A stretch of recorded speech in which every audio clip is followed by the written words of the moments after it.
Este es el hermano José Borges del Ministerio Regresando a la Senda Antigua de la Torá. Gracias por sintonizarnos y vernos por el medio de televisión de Teshuvah TV y por el Ministerio Regresando a la Senda Antigua de la Torá. Después de haber estado pues, casi un mes fuera por diversas situaciones, ya estamos de regreso para seguir continuando con las escrituras de la Parashá y el estudio, para así seguir entendiendo lo que dice la Torá. En esta semana nos toca entonces la Parashá Nasó, que significa levanta. Y vamos a estar hablando en el libro de Números, capítulo 4, versículo 21, al capítulo 7, al versículo 19. Las Haftorah se encuentran en el libro de Jueces, capítulo 13, versículos 2 al 25, y el Brit Hadashah, o las cartas apostólicas o las escrituras apostólicas se encuentran en Juan, capítulo 3, versículo 1 al capítulo 4, versículo 54. Esta es la Parashá Naso, y esta Parashá tiene varios temas. En esta Parashá se encuentran varios temas que ya anteriormente los hemos cubierto, como es el tema de el levantar como un censo entre medio de algunos levitas como Gersón y así sucesivamente, y el trabajo que ellos iban a llevar a cabo. También esta parashá nos habla sobre la mujer infiel, o que su esposo piensa o cree que su esposo le ha sido infiel y le dan a tomar las aguas amargas. Pero yo quiero concentrarme en este momento, en esta semana, sobre la parashá Nasó, y hablar sobre el voto nazareo. ¿Okay? El voto nazareo o nazareo o nazir. Podemos hablar de este tema porque vemos que en el capítulo 21 de Hechos, Pablo lleva a cabo este voto de nazareo con otros 4 gentiles, y sabemos qué fue lo que sucedió en ese tiempo. Muchos de los judíos que estaban en ese lugar pues se fueron en contra de Pablo, de Rav Shaul, por haber introducido gentiles dentro del templo. Y no era en el templo per se donde estaban, era en la plaza donde se llevaba a cabo la ceremonia ritual o el voto nazareo dentro de la plaza de las mujeres, donde se encontraba entonces la oficina o el edificio donde se llevaba a cabo la cortadora de pelo, y donde se echaba el cabello después que era cortado. Después tenían que presentarse a la puerta al lado de la puerta de Nicanor. Todo eso pasaba en el templo, y como todas las leyes, todas las instrucciones, las fiestas del Eterno se redondean alrededor del templo. El templo es la clave para poder entender el propósito de las fiestas del Eterno, las que se encuentran en el capítulo 23 y de Levíticos, y así sucesivamente, que habla de las fiestas del Eterno, que son Pesach, Habikurim, también Unleavened Bread, que son pan sin levadura, Shavuot, que acabamos de pasar por esa fiesta en esta semana. También se encuentra Pentecostés, que es Shavuot, Yom Teruah, de las trompetas, expiación, Yom Kippur, tabernáculo, Sukkot, y todas esas fiestas se redondean alrededor del templo. Muchos dirán, hoy no hay templo, ¿cómo podemos celebrar la fiesta? Pues el Eterno, de una manera u otra, ha podido darnos una pequeña instrucción, no exactamente como llevar la fiesta en la diáspora, pero que nosotros lo recordemos, que nosotros llevemos a cabo esa cita que el Eterno ha establecido con su pueblo. Y pues hoy quería hablar entonces, en esta semana, sobre el voto de Nazareo. Y vamos a empezar en el capítulo 6, versículo 2. Y vamos a ir hablando poco a poco. Acabamos de llegar hace un mes atrás entre medio de Roma. Estuvimos en Roma y estuvimos en Grecia. Y luego llegamos y supimos pues que mi suegra, la mamá de mi mamá, pues había fallecido 2 días después que nosotros habíamos regresado. Y le puedo decir que aprendí mucho estudiando esas ciudades, oyendo y escuchando a los tour guides, a los que nos llevan y nos enseñan un poco. Y pude entender que es necesario que nosotros reconozcamos y entendamos la historia de todos esos imperios que estuvieron sobre el pueblo de Israel, el pueblo nuestro, para poder entender el por qué Hashem, nuestro Elohim, actúa de la manera que él actuó desde los tiempos antiguos y sigue actuando en los tiempos de hoy. En el capítulo 6, versículo 2 dice: habla a los hijos de Israel y diles: el hombre o la mujer que se aparte, pronunciando un voto de Nazareo o Nazir, para dedicarse, Nazar, a Hashem. Aquí vemos que hay un contraste entre el capítulo 5 y el capítulo 6. En el capítulo 5 se habla de una persona que no puede controlar sus deseos, y en el capítulo 6 se habla de una persona que sí lo puede hacer. Aquí vemos 2 clases de personas llevando a cabo este voto nazareno. La mujer adúltera no controló sus emociones, y el nazir, hombre o mujer, hace un voto especial para controlar sus emociones y abstenerse de ciertos privilegios en la vida para así mostrar su devoción y entrega a Hashem. Esto es un proceso, se le puede llamar como una purificación ritual en cuanto a aquellos pues que no se pueden aguantar en sus emociones o en control en varios aspectos de como algunos pecados. Y por eso vemos que el nazareato es algo que el Eterno produce en ciertas personas, hombres o mujeres. Esto no está solamente dirigido hacia los hombres, también es a las mujeres, como nos habla Amós, capítulo 2, versículo 11. Dice: levanté profetas de entre vuestros hijos y nazareos de entre vuestros jóvenes. ¿No es así, hijos de Israel?, declara Hashem. Esto es algo que el Eterno produce en las personas que Él quiere. Y eso lo vemos en la vida de Sansón. Sansón era nazareo. Y vamos, ciertas cosas que ellos no podían tomar vino, podían comer lo que produce la miel de abeja. Son ciertos aspectos que el Eterno establece para los nazareos. ¿Ok? Y más adelante vamos a hablar de ciertas de estas varias personas. El profeta dice que Hashem levantó nazareos. En algunos de los jóvenes puso el deseo de dedicarse de una manera especial a él, y a otros designó como nazareos desde antes de nacer. Este fue, como le dije, Sansón, como nos dice Jueces 13:5.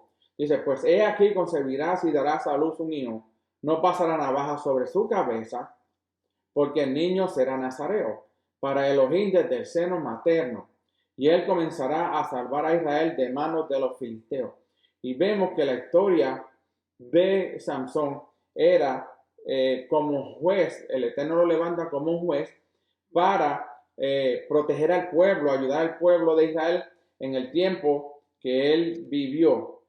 Un tiempo que cada vez que el Eterno enviaba a un juez era porque el pueblo de Israel se iba por la tangente, como decimos nosotros en la isla de Puerto Rico. Muchos dicen: se fue por la tangente. ¿Qué queremos decir con eso? Que muchos de ellos se desviaban. Venían los jueces, y los jueces ponían orden nuevamente en contra de los enemigos del pueblo de Israel. Pero ¿qué pasaba? Una vez que pasaba el tiempo, se acostumbraban y se echaban hacia atrás, ya no querían servirle al Eterno. ¿Y qué hacían? Se desviaban nuevamente en desobediencia. Y el Eterno nuevamente tenía que enviar a un juez para sacarlos de cautiverio nuevamente, sacarlos de la opresión de esos pueblos para nuevamente caer. Es probable también que el profeta Samuel haya sido un nazareo durante toda su vida.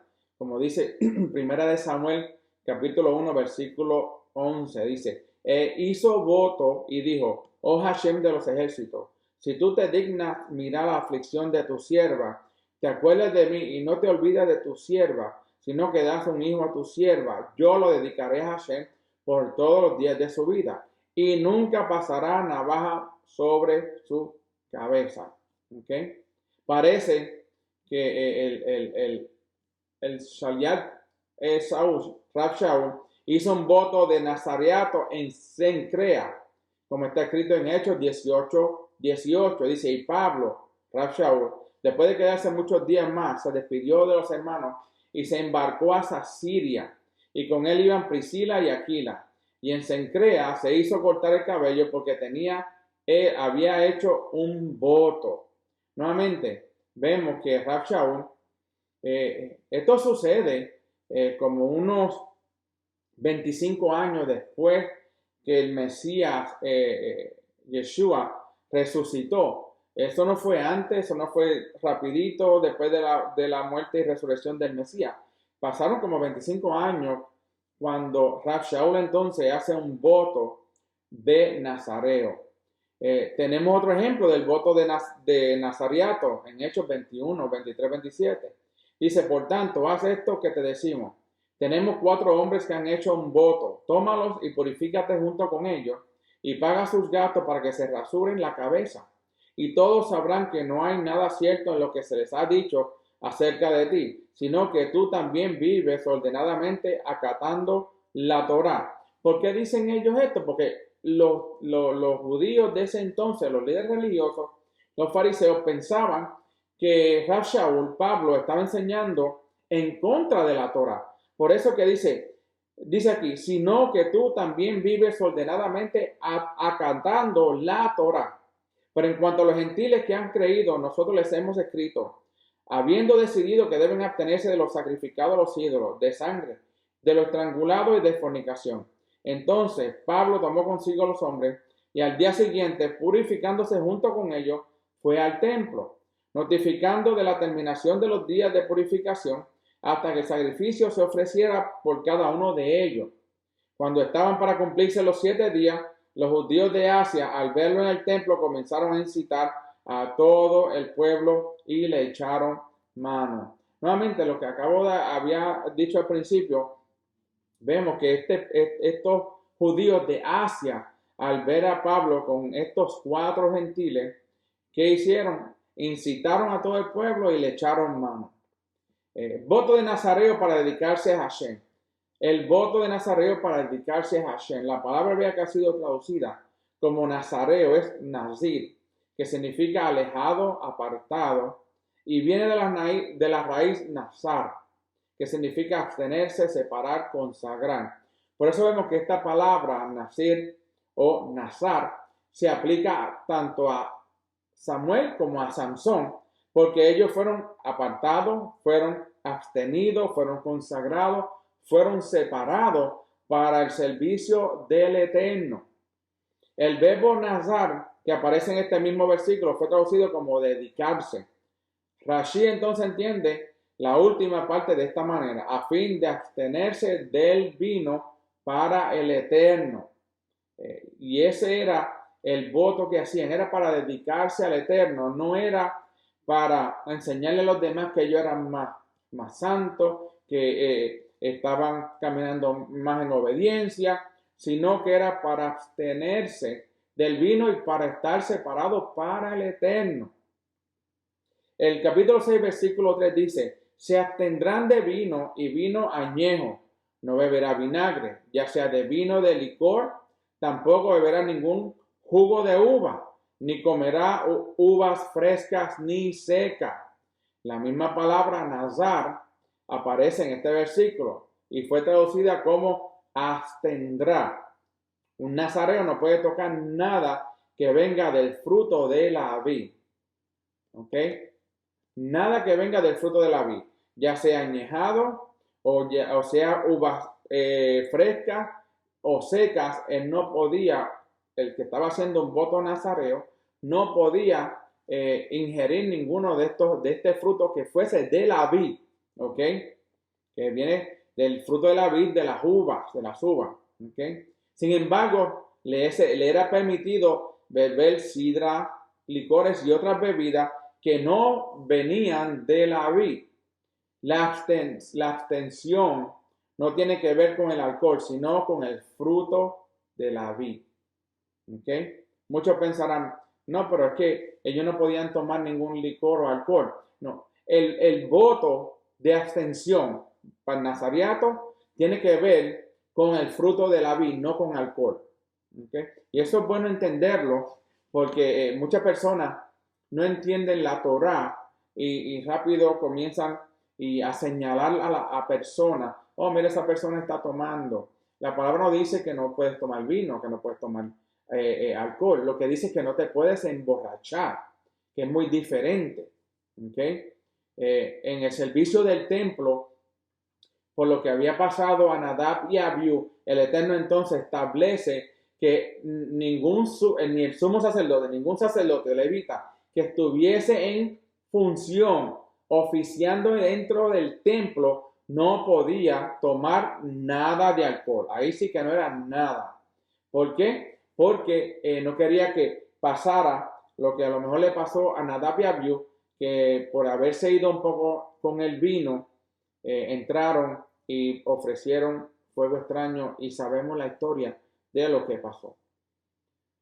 Capítulo 6, versículo 4, dice, todos los días de su nazariato no comerá nada de lo que se hace de la vid, desde las semillas hasta los yejos. La palabra entonces hebrea que ha sido traducida como nazariato es neser, que viene de la misma raíz que hemos visto antes, que significa abstención, separación, dedicación, consagración y corona de la cabeza. La diadema santa que usaba el sumo sacerdote, que es llamada Neser HaKodesh, corona de santidad. Eso hace referencia al capítulo 39-30 de Shemot, el libro de Éxodo. El Nazir tiene una señal sobre su cabeza, una señal de ser apartado para Hashem. Esto nos enseña que hay una relación entre el gran sacerdote o el sumo sacerdote y el Nazir. Y la señal de su consagración está sobre su cabeza. El Nazir tiene la misma santidad que el Cohen HaGadol. ¿Okay? Así que cualquier persona, hombre o mujer, dentro de Israel, tiene la opción de dedicarse a Hashem y llegar al mismo nivel de santidad que el sumo sacerdote. Sin embargo, cuando no hay templo, no se puede hacer un voto de nazariato. Nuevamente, lo que expliqué al principio.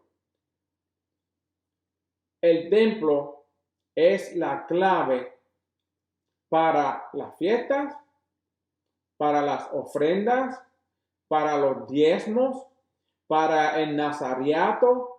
Sin el templo, esto no se lleva a cabo como se debe llevar a cabo. En la diáspora lo celebramos Pesach, celebramos Shavuot y celebramos las 7 fiestas del Eterno, pero muy diferente a cómo se debe celebrar si el templo estuviese hoy de pie. El nazariato no se puede hacer porque tenía que ir, el que hacía el voto tenía que ir al templo y presentarse al lugar donde era indicado en el templo. Al entrar, la primera cámara a la izquierda, al entrar a la plaza de las mujeres, a la izquierda, la primera cámara que había a la izquierda, ahí era donde que tenía que ir y ahí entonces iba a la puerta derecha de la puerta de Nicanor. En Jueces 14:5 dice, y Shimshon, Samson, descendió a Timná con su padre y con su madre y llegó hasta los viñedos de Timnat y he aquí un león joven venía rugiendo hacia él. ¿Okay? Los viñedos de Timnat le recordaban su llamado de nacer. También le recordó su infancia y su aislamiento social. Samson no podía participar de la fiesta de la cosecha de las uvas durante toda su infancia. ¿Por qué no podía? Porque él era nazareo desde antes de nacer. No podía estar ni cerca de esas uvas para no tener la tentación de comerla. Esas fiestas fueron momentos de alegría para todo el pueblo. Cuando pisaban las uvas en medio del pueblo, todos sus compañeros disfrutaban, jugaban, pero él tenía que estar a un lado, apartado, porque le era prohibido tocar las uvas. ¿Cómo se hubiese sentido Samson siendo un niño? No entendía el por qué los padres le decían, no puedes estar cerca de las uvas, porque era que él había sido apartado para un trabajo que Hashem tenía para él, una misión. El nazariato produce un aislamiento social porque el vino es una parte importante de la cultura bíblica. Y eso lo sabemos, que en toda la fiesta del Eterno, todo israelita, judío, casa de Judá, casa de Israel, usan vino, excepto en Yom Kippur, excepto en el día de expiación. Por lo tanto, el Nazir está en una situación de soledad social por mucho tiempo, porque en ese tiempo de Samson, del pueblo de Israel, estamos hablando, antes de que el reino se dividiera y después del reino dividirse en el norte y el sur, casa de Judá, casa de Israel, la mayoría del tiempo ellos tomaban vino. Esa era la cultura de Israel.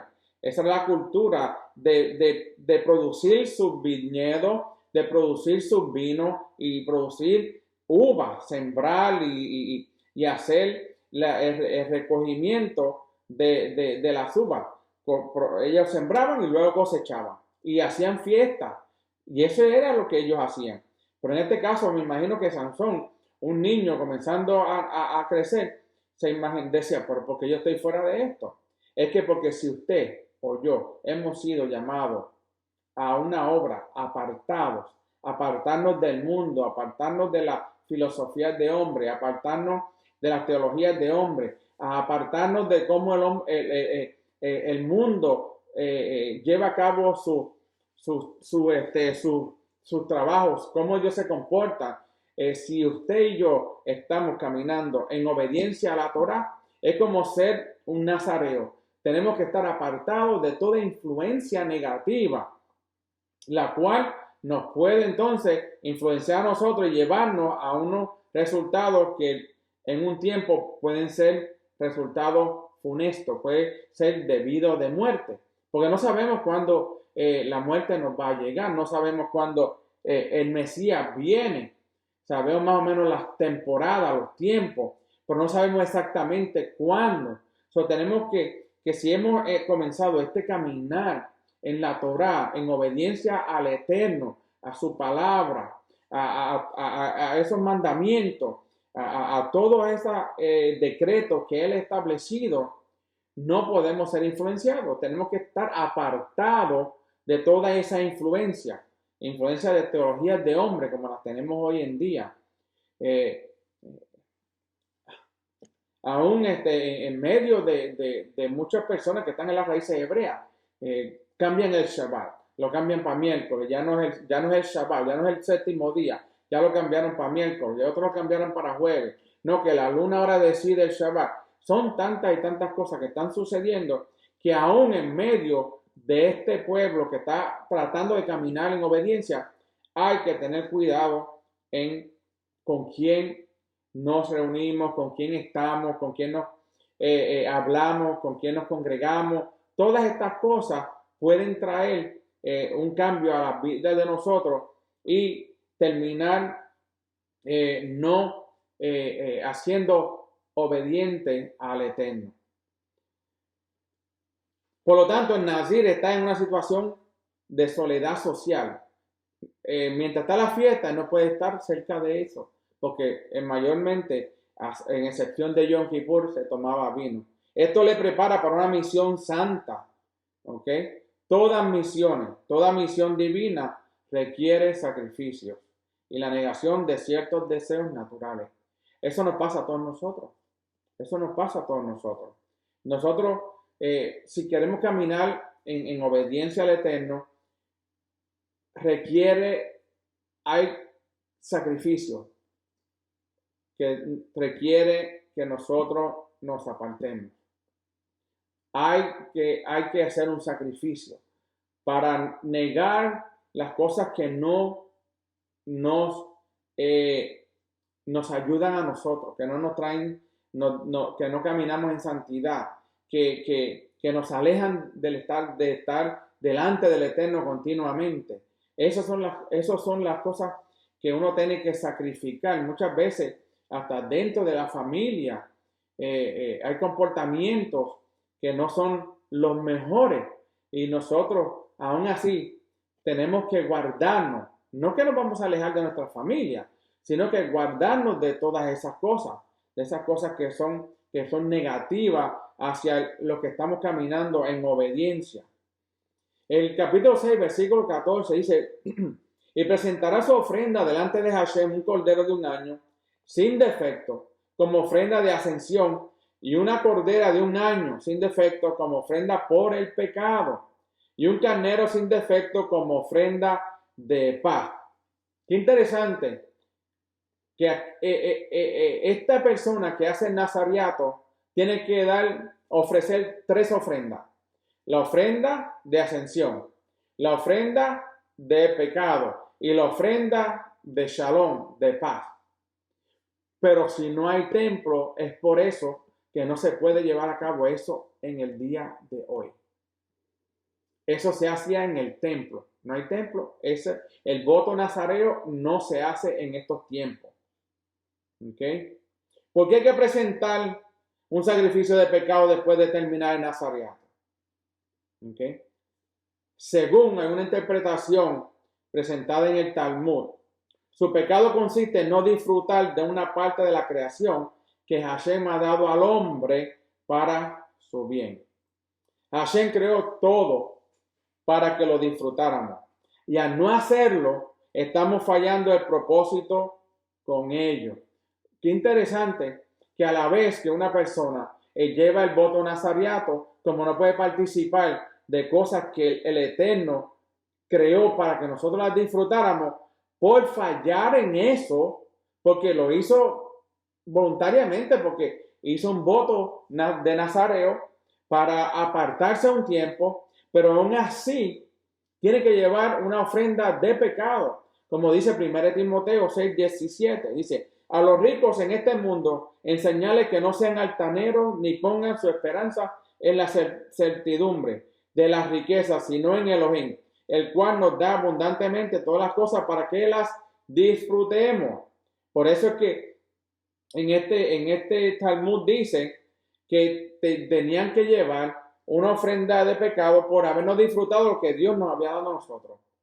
De todas las cosas que el Eterno estableció, dice a los ricos en este mundo, enseñarles que no sean altaneros, ni pongan su esperanza en la certidumbre de la riqueza, sino en Elohim, el cual nos da abundantemente todas las cosas para que las disfrutemos.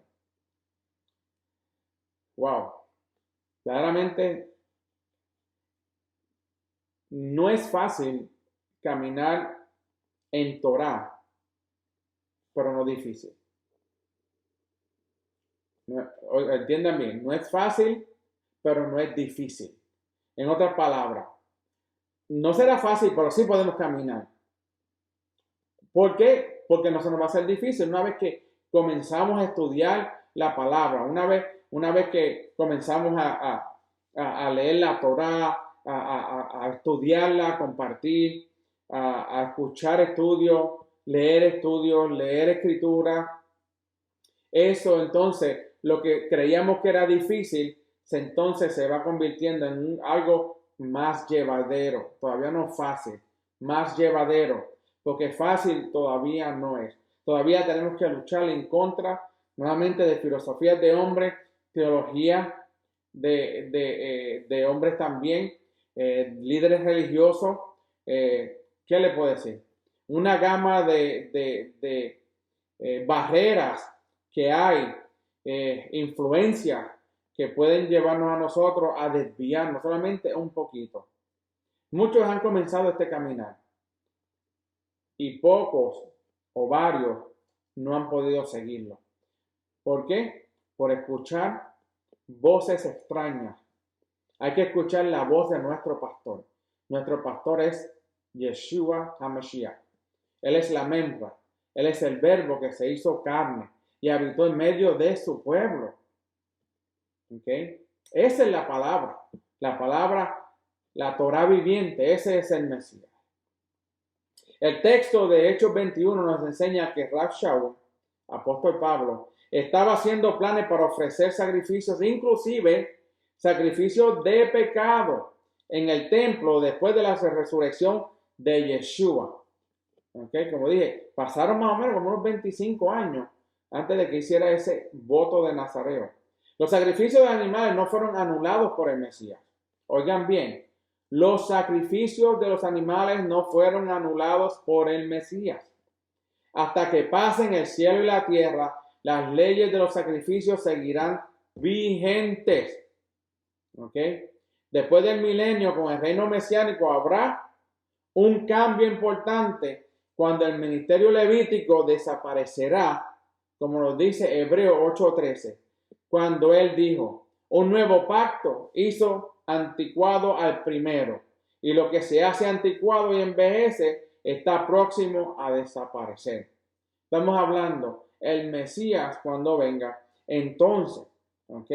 Después del milenio con el reino mesiánico habrá un cambio importante. Pero durante el milenio, guess what? Va a haber sacrificio, ¿ok? Pero después no va a haber sacrificio porque entramos entonces al Shemini Atzeret, que es el octavo milenio, octavo día, que viene siendo la vida eterna.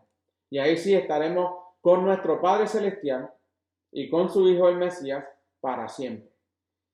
Capítulo 6, versículo 22 al 27 dice, entonces habló Hashem a Moshe, diciendo, habla a Aarón y a sus hijos y diles, así bendeciréis a los hijos de Israel, les diréis, Hashem te bendiga y te guarde, Hashem haga resplandecer su rostro sobre ti y tenga de ti misericordia, Hashem alce sobre ti su rostro y te dé shalom, te dé paz.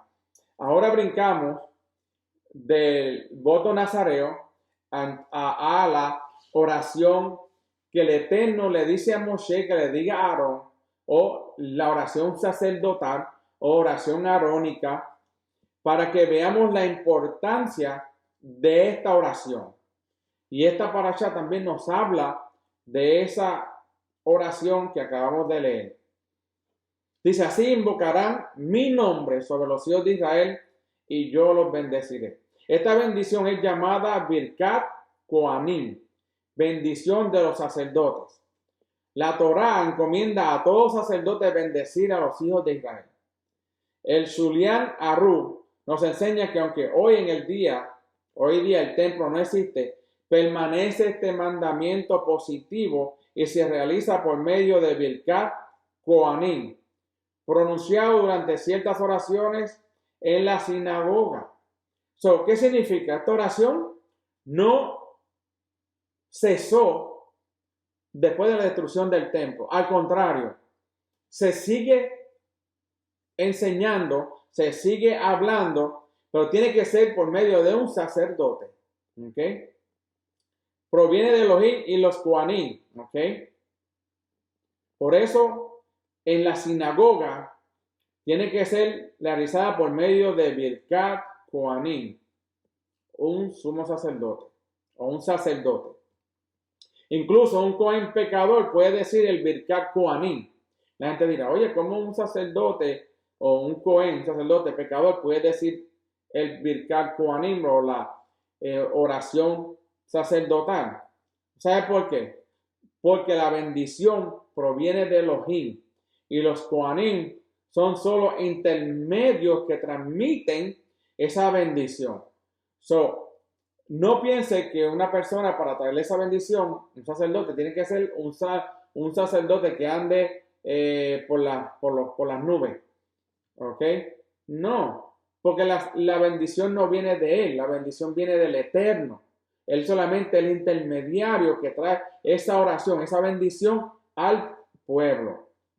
Sin embargo, un Cohen es excluido de Birkat Kohanim y pierde sus derechos de Cohen si se casa con una mujer divorciada o toma otra mujer prohibida o divorciado o toda otra mujer prohibida a los Kohanim. ¿Ok? Estamos hablando que el sacerdote, el Eterno había establecido que el sacerdote se iba a casar con una mujer que fuese virgen. Si no hay virgen, no puede ni viuda ni divorciada. ¿Ok? Antes de dar la bendición, los sacerdotes se lavan las manos. En la sinagoga, los sacerdotes recitan la bendición en un lugar llamado Duhan, que está delante del armario donde se guardan los rollos de la Torah. Mientras se dirigen al Duhan, dicen en la frase siguiente: tienen que orar antes de dar esa oración. Me preparo a efectuar el precepto de la Torah de bendecir a Israel. Y también la siguiente oración que figura en los libros de oraciones, que dice: sea esta bendición que nos ordenaste pronunciar en favor de los hijos de Israel, una bendición completa, sin obstáculo o falta alguna. Antes de hacer la oración sacerdotal, ¿ok? Hacer la oración que el Eterno le dijo a Moshe que le dijera a Aarón, o la Birkat Kohanim, tienen que hacer 2 oraciones para luego llevar la bendición al pueblo. En el Salmo 67 dice la escritura: para el director del coro, con instrumentos de cuerda, salmo, cántico, Elohim tenga piedad de nosotros y nos bendiga y haga resplandecer su rostro sobre nosotros. Selah. Para que sea conocido en la tierra, perdón, tu camino entre todas las naciones, tu salvación. Te den gracia los pueblos, oh Elohim, todos los pueblos te den gracia. Alégrense y canten con júbilo las naciones, porque tú juzgarás a los pueblos con equidad y guiarás a las naciones en la tierra. Selah. Te den gracia los pueblos, oh Elohim, todos los pueblos te den gracia. La tierra ha dado su fruto. Elohim, nuestro Elohim, nos bendice. Elohim nos bendice para que le teman todos los términos de la tierra. Qué interesante que todo tiene que ver con bendición para llevar este mensaje a todas las naciones. Este salmo está basado en la bendición de los sacerdotes. Nos enseña como todos los pueblos son bendecidos por la bendición que llega a los hijos de Israel. La bendición que llega a los hijos de Israel tiene como propósito llevar la salvación a todas las naciones. El propósito de esta bendición a los hijos de Israel es que ellos lleven la salvación a todas las naciones. En el Salmo 80, versículo 3, el 7, el 19 dice: restauranos, oh Elohim, y a resplandecer tu rostro y seremos salvos. Oh Elohim de los ejércitos, restauranos, a resplandecer tu rostro y seremos salvos. Oh Hashem, Elohim de los ejércitos, restauranos, a resplandecer tu rostro y seremos salvos. ¿Qué significa esto? Que esta oración, cuando el pueblo de Israel es bendecido por medio de la oración sacerdotal, es para que lleve el mensaje a las naciones, para que las naciones también sean salvas. Porque no hay ni judío, ni griego, ni gentil, ni extranjero. ¿Okay? Todos somos uno. Y vamos a ser uno en el reino del Eterno. Si el rostro de Hashem resplandece sobre alguien, hay salvación. Nuevamente repito, si el rostro de Hashem resplandece sobre una persona o alguien, entonces ahí hay salvación. La palabra salvación tiene un sentido muy amplio. No es el sentido que nos han enseñado. No, ya yo soy salvo. Uno hace la oración de fe, ya yo soy salvo. Pero eso no es lo que significa salvación. Salvación tiene que ver con liberación, tiene que ver con ayuda en problemas, apoyo en momentos difíciles, liberación de apuros, protección contra peligros, sanidad de enfermedades, etcétera, etcétera, etcétera.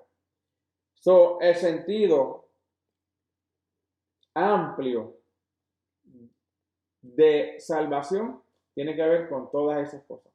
No es solamente yo soy salvo porque quiero ir a la vida eterna, o quiero pasar mi vida eterna con el Eterno y con su Hijo Yeshua. No, la salvación la podemos experimentar aquí donde estamos hoy. Porque tiene que ver con liberación, ayudarnos en los problemas a nosotros. Nos apoya en momentos difíciles la salvación. Cuando caminamos en obediencia, porque el rostro de Hashem resplandece sobre una persona y hay salvación, esa persona está experimentando liberación de problemas, protección contra peligros, sanidad de enfermedades, aún económicamente hablando. Todas esas cosas es como decir la palabra shalom. Todas las cosas, todas las bendiciones que hay en la Biblia, yo te las doy a ti. Cuando le digo a una persona, yo le digo shalom, eso es lo que significa. Que todas las bendiciones, todo lo bueno que dice la Escritura, que te sea para ti también. Pero hay personas que oyen esa palabra shalom y como que se le turba la mente, no sé, se ponen extraños. Hasta critican a las personas que dicen shalom. Y como si fuese una palabra que fuese una palabra de fuera de este mundo. Sí, es fuera de este mundo. Viene del Eterno, pero Él nos las dio a nosotros. Shalom a todos. Amén. Hay una fuerte conexión entonces entre la bendición y la protección. ¿Para qué sirve una bendición si no la puedes guardar? O si pierdes la capacidad de aprovecharla. La bendición y la protección son necesidades básicas de la creación. Oigan esto, la bendición y la protección son necesidades básicas de la creación. Cuando Dios creó los cielos y la tierra y al hombre y a los animales y todo lo que hay en él, en el mundo, en la tierra, era porque Él quería a nosotros protegernos y bendecirnos. ¿Ok? Necesitamos bendición y protección para poder existir y desarrollarnos. Si salvación tiene que ver con todas estas cosas, con protección, tiene que ver con bendición, entonces si no tenemos salvación de la que el Eterno da correctamente y solamente pensamos que nos estamos salvando para irnos a una vida eterna, entonces no pensamos que tenemos una bendición y no tenemos una protección. Y no nos vamos a poder desarrollar ni existir porque solamente nos estamos concentrando en que quiero pasar la vida eterna con el Eterno, pero hay algo más entre medio para llegar a estar con el Eterno para siempre. Adán tenía la tarea de labrar y guardar el huerto del Edén. En otras palabras, tenía que bendecirlo y tenía que protegerlo. Por eso el Eterno lo puso ahí, para bendecir el huerto y para proteger el huerto. ¿Okay? Cuando el sumo sacerdote, el Gadol, el Gadol HaKodesh o Kadosh, cuando fue puesto en el templo, primeramente en el tabernáculo del desierto, ¿ok? Cuando el Eterno pone a Aarón, lo puso para bendecir y proteger, ¿ok? Era para bendecir el pueblo de Israel, bendecir ese lugar y proteger ese lugar también, y proteger al pueblo de Israel. Por eso eran las funciones de él, ¿ok? Estas dos son funciones básicas de una administración correcta. No solamente producir, sino también guardar. No solamente guardar, sino también extender. Una congregación que solamente está enfocada hacia el crecimiento, sin guardar las almas de los que han sido cosechadas, no será estable. Si solamente nos concentramos en tener muchas personas en una congregación, entonces nuestro enfoque no está ¿En qué? En conservar, en guardar, en cosechar. ¿Ok? Y es por eso que si esa está solamente concentrado y enfocada hacia el crecimiento y no guarda las almas, no será estable. ¿Ok? Una congregación que solo sirve para la autoconservación sin expansión también está condenada a morir. Los dos están en los dos extremos. No guarden mucho, ¿ok? O no solamente te enfoques en crecimiento o no te enfoques en no crecimiento. Acuérdense, siempre hay un balance. Los dos extremos es o no quiere tener mucha gente o el otro extremo quiere tener mucha gente. Pero el Eterno nos llama a vivir una vida balanceada. Ambas cosas son necesarias para que una congregación sea viva y sana. Los mismos principios se pueden encontrar en otros textos de la Escritura, como nos dice Efesios, capítulo 5, versículo 29. Porque nadie aborreció jamás su propio cuerpo, sino que lo sustenta. Bendición. El sustentar tiene que ver con bendición. Dice, y lo cuida, que tiene que ver con protección, así como también el Mesías a la congregación. Vamos a ponerlo de esta manera. Porque nadie aborreció jamás a su propio cuerpo, sino que lo bendijo y lo protege, así como también el Mesías a la congregación.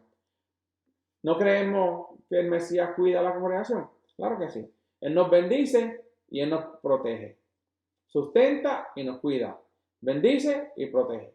También el Salmo 84:11 nos dice la palabra, porque sol y escudo es Hashem Elohim. Gracia y gloria da Hashem, nada bueno niega a los que andan en integridad. Si lo pusiéramos a hablar, a ponerlo en bendición y protección, dice, porque bendición y protección es Hashem. Gracia y gloria da Hashem, nada bueno niega a los que andan en integridad. Salmo 84:11. Porque sol y escudo es Hashem. Porque bendición y protección es Hashem Elohim. Interesante. Esta parasha tiene que ver con protección y bendición. Dos principios básicos para el éxito son bendición y la protección. Un tercer principio es dirección.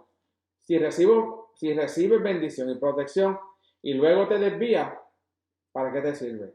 ¿O para qué nos sirve? También necesitamos dirección, consejo para saber cómo las cosas necesitan, para saber cómo hacer las cosas. Necesitamos un mandamiento para cumplir, para no desviarnos del camino. Muchos dicen, pues, que la Torah fue abolida. Eso significa que no están haciendo las cosas bien. Porque necesitamos dirección y consejo.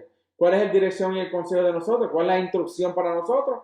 Los mandamientos que el Eterno nos dio en su Torah por medio de Moshe.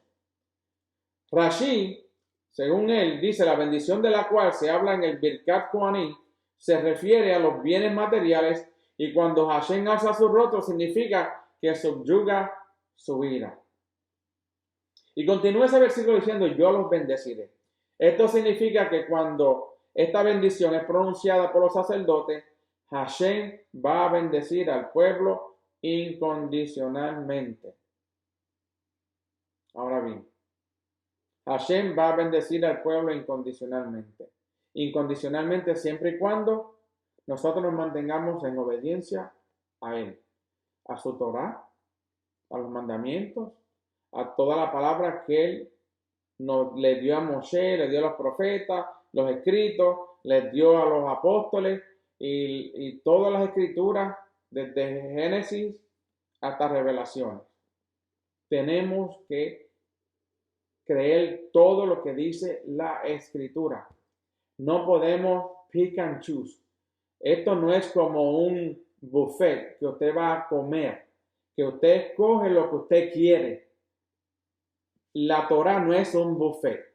La Torah, todo lo que hay en ella es comible, es bueno, es de bendición, es de protección.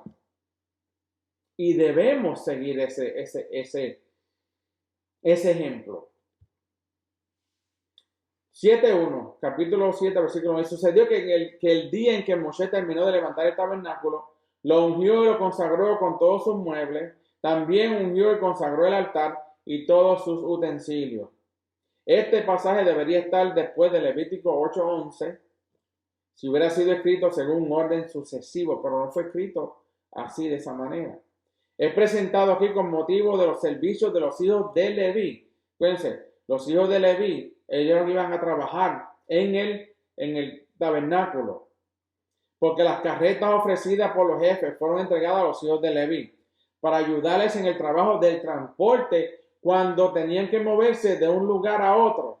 Cuando sonaba, cuando la nube se levantaba y empezaba a caminar, era tiempo de levantar el campamento y juntamente con el campamento el tabernáculo. Y solamente algunos, los levitas, eran los únicos que estaban autorizados a mover ese mueblario. ¿Okay? Sin embargo, los hijos de Kehat no tuvieron ayuda con carretas para llevar las cosas del Mishkan, porque tenían que llevar las cosas sagradas sobre sus hombros. De allí aprendemos que el cuerpo humano tiene un nivel de santidad superior a las cosas materiales. Estamos hablando de Kehat o Coré. ¿Okay? Kehat. Hablando de Coré pues quería una posición, quería usurpar la posición de Abraham, quería usurpar la posición de Moshe, y saben bien lo que le sucedió. El Eterno, por medio de Moshe, por medio del Eterno, le da órdenes a Aarón para que le diga a Coré, a Gersón y a todos los levitas de qué era el trabajo de ellos, sin despegarse del trabajo que ellos, pero Coré quería llevarle la contraria al Eterno. El 7.5, acepta de ellos estas cosas para que sean usadas en el servicio de la tienda de reunión y las darás a los levitas a cada uno conforme a su ministerio. El Eterno no recibe cualquier tipo de ofrenda, acuérdense. No era seguro que estas ofrendas pudieran ser aceptadas. Por eso el Eterno tiene que dar una palabra específica que muestra que sin ofrendas, que si son ofrendas aceptadas o no. ¿Se puede recibir el diezmo del trabajo de una prostituta? ¿O de un trabajo por debajo de la mesa? ¿Se puede aceptar ofrendas de una persona que tiene un negocio sucio? ¿Se puede aceptar ofrendas de personas que engañan al Estado no pagando tributos según las leyes del país? ¿Son aceptadas todas las ofrendas? Si Hashem no acepta todas las ofrendas, ¿debemos hacer lo mismo en nuestras congregaciones? En Deuteronomio 23:18 dice: no traerás la paga de una ramera ni el sueldo de un perro a la casa de Hashem, tu Elohim, para cualquier ofrenda votiva, porque los dos son abominación para Hashem, tu Elohim. Y en el 7:9 dice: pero los hijos de Kehat no les dio nada, porque su ministerio consistía en llevar sobre sus hombros los objetos sagrados. Esto nos enseña que la carga sube conforme al aumento de la santidad. No lo pueden llevar en otro móvil, porque eran tan santos esos mueblarios que tenían que llevarlo el mismo hombre. Eso es como señal, comparándonos a nosotros, como dice Rav Shaul, que nosotros somos el templo del Espíritu de Santidad, el cual habita en nosotros. Entonces, si somos templo del Espíritu de Santidad, para el Eterno somos entonces personas importantes, personas con motivo, personas que el Eterno ha confiado en nosotros, y es por eso que debemos caminar en esa obediencia.